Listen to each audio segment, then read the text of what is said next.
Ease of doing business. Betong yakanoy ni kireng prioridad ning administrasyon ng Mayor Ruding Gonzales king balena ning Mexico, Pampanga.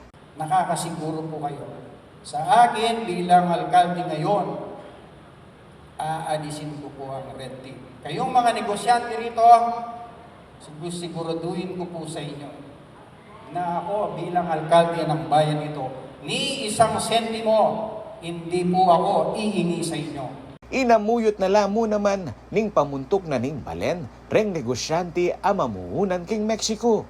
Ing sao piyo itang ibeyo ka na ako, yapin itang pamag-invest yung kiti king Mexico, bang kanita makapag-create kong dakalawobra asomat ko rin kabalen ko.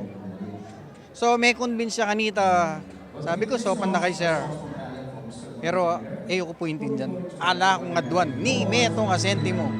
Siguro po may biglala kanita. Lunes, October 2 niyang niyayabe lareng niyaliwang miyembro na ning business sector king Investors Night king Mexico. Sponsor ning event Special Envoy to South Korea ay Converge ICT Solution co-founder and CEO Dennis Anthony Uy. Iuy ing appointed chairperson na ning bayong talakad ang Mexico Chamber of Commerce and Central Country Estate Incorporated o MCC-CCE. Presidente naman gani Architect Nestor Mangyo, amemiel lugar king okasyon. Agpangkang uy, maulagaya ing pisa sa metong daring negosyante bang lakwas misensu lareng karelang negosyo at lakwas ng makapamye obra kareng dakalatawo. Pepakit na mo rin uy ing kayang investment king balening Mexico ausa ng Tech City. It's more, we need to put the ecosystem for the opportunity, especially for the Kapampangans.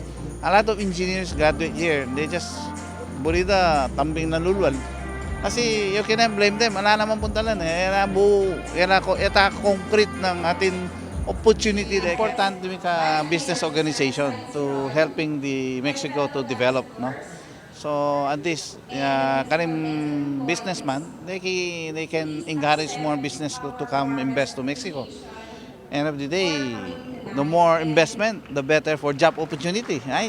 Tinagon lamo naman king pamitipon daring negosyante Senior Deputy Speaker at Pampanga 3rd District Representative Dong Gonzales, Iloilo Representative Janet Garin, ametong mo naman kareng investors kini Pampanga. Board Member Micaela Gonzales, at dating Mexico Mayor Ernesto Punsalan. Dinner kami kayong balen ng Dennis Uy.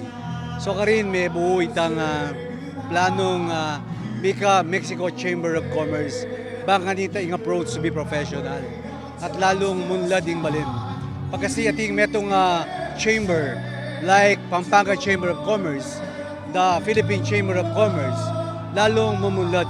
Kasi di kami manungkulan, this is a partnership between the businessman ng negosyante.